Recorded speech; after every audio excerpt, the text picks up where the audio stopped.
transfer exchange show, and I thought I'd put that title in because no, you haven't clicked onto one of Sonny's bodybuilding pages. Man's just looking wham in his XXL t-shirt. But anyway, first and foremost today, the latest coming out of the papers. Should we even call them the papers anymore?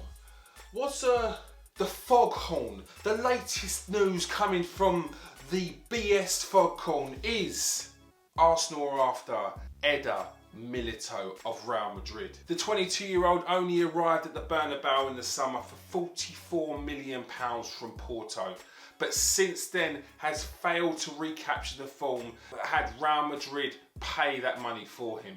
And it's said that Mikel Arteta is ready to hand him an escape route.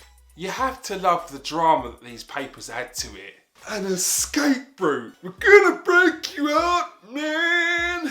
Like he sent him in a cake with a hammer and chisel inside it. Or Mikel Arteta is walking around like, Eder, I know you are in trouble and you need saving. But to play for my team, Arsenal, I will ask you one thing.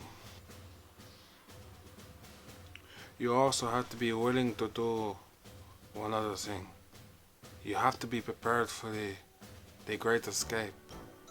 And if you can do that, then you can play for my team. Eder Militao, do you trust me? Miguel, I've never trusted someone so much in my life. Thank you for saving me, my brother. I trust you. Let's make the great escape.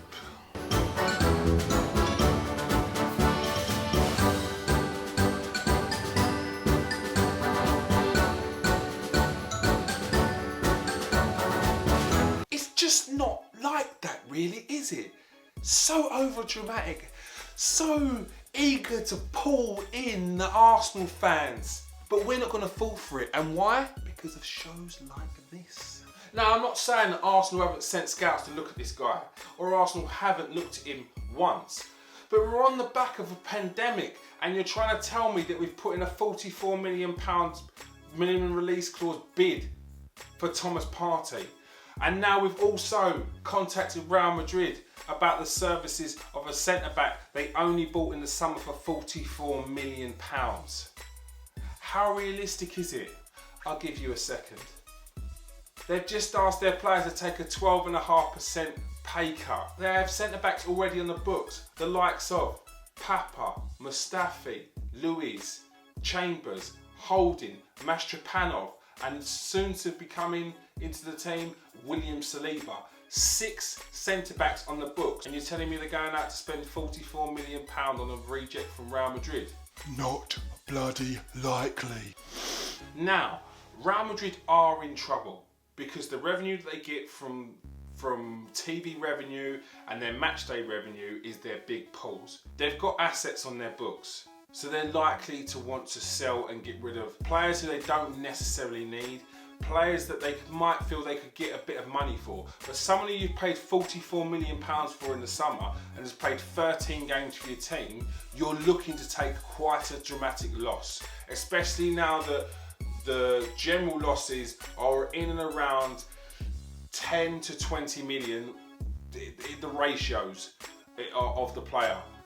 So if you're selling, if your player was valued at 150 million, they're generally valued now at 130. If they're valued at 80, it's now around 60, 50, 30, and so on. The pandemic has slashed people's transfer value. It's like a Saks sale. 50% off everything. It's nuts. It's nuts. And Real Madrid are going to be hit one of the hardest for it. But the chances are that we're going to sort of fathom up some money out of nowhere after telling our players to take a 12% pay cut and spend that on him when we've already got 6 defenders in our team is not likely. The priorities in my eyes will be a central midfielder, and if Aubameyang goes, a replacement for Aubameyang. And potentially a winger, one of the very many wingers that are coming through on a free at the end of the season. The likelihood is Arsenal won't spend big this summer, So it's going to have to be smart or promote within house. Next. So like 95% of the population is in isolation at the moment. Challenge videos have done a full circle. I mean, I got challenge videos within the first week that I'd only just done about 3 weeks before in normal everyday life. And like the challenge video circuit, the newspaper circuit is doing exactly the same thing. 6 weeks ago, I reported that Arsenal were interested in ManU Umtiti, and then them kind of speculations, them transfer stories had died down and had moved on to the next team, the next batch of potentially gullible football fans. But I don't think you're gullible, people. You can't be blamed for thinking that these tabloids, these people, these newspapers that are out there, they're there to give you information. Information for you to take and have hope in your heart. Hope that your club will spend that money. It's money that you've put into the club. Not just on match day, because I'm not one of them match day bods that likes to think you're better than anyone else. No, and I'm not saying you're all the same. But the same guy in Kuala Lumpur, the guy in Uzbekistan that's buying an Arsenal shirt, you're the we as well. So there's reason why you should have hope, because we trust the tabloids, we trust the papers. No, we don't. Because 6 weeks later, they're reporting that ManU Umtiti is potentially on the wish list of Arsenal. Again? Yo, bruv, you spoke about that like a few weeks ago, mate. Yeah, Kieron. Yeah, Kieron. Yeah, we know, mate. You spoke about that already? Well, no. Apparently, Man United have given Arsenal hope that we can sign ManU Umtiti because they're not interested in him. Now, have you noticed how they've spun the story now? Now we sit there in hope that Man United don't go for the same player that we do, because surely they will beat us to the punch. Well, no, I'm sorry. It's a rubbish story. Rubbish. Man United give Arsenal hope by saying they don't want him. You're having a laugh. What sort of news is that? And wait. It doesn't stop there. And for some reason, it also goes back to Man United again. Because this is another story that I heard. Arsenal are pipped to the post for Wonderkid. What? Can they not get anyone, Arsenal? You having a laugh? We're meant to be about rebuilding with the youth. We can't beat Man United to bring in these youngsters. This club's a joke. It's a joke! This is the story of Amari Forson, Wonderkid. I'm sure he is a great player, a star in the making. But what the papers did not report, first of all, besides with the headline, or a picture probably, was the fact that Amari Forson has been at Man United for a year already. So you would have thought, yes, there's an inkling, there's a chance maybe, because youth players, until they sign a professional contract, they can still go anywhere. In fact, I know youth players that train at multiple clubs up until a certain age before they sign their professional contracts. But this guy was at United for a year. What makes you think he's going to do a U-turn and come to Arsenal? So why have you put it, papers, because you all do it, that Arsenal have missed out on a Wonderkid that's already at the club that he's potentially going to sign a professional contract for? Why?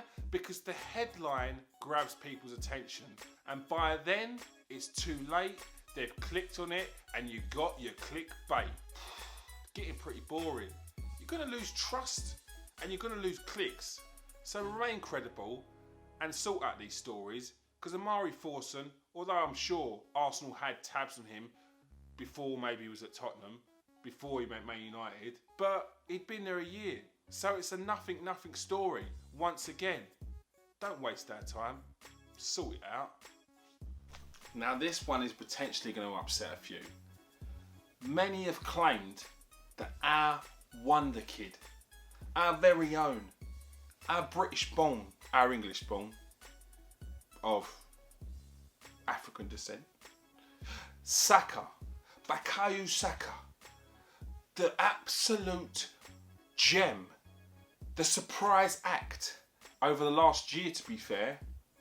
Some have said he signed a contract at Arsenal. Others have said he hasn't. We don't know. And until it is signed on the dotted line, or they've shown us that it's been signed on the dotted line, speculation will be rife. And at the moment, speculation is saying that Borussia Dortmund are currently eyeing up Saka as a replacement for potentially Manchester United or Chelsea bound Jadon Sancho. Now, what do we think of that? Is it just transfer talk?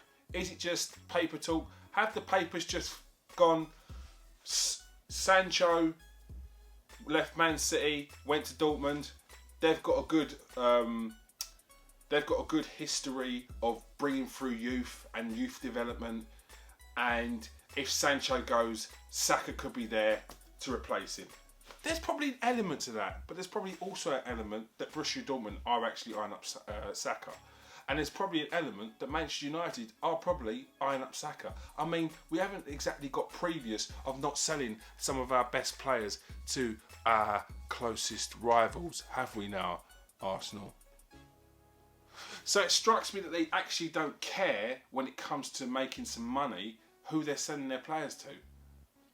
And if you actually dig a bit deeper, it's not exactly as if youth players that have come through at Arsenal and have been promising haven't left Arsenal for pastures new, when you would have thought they would have stayed.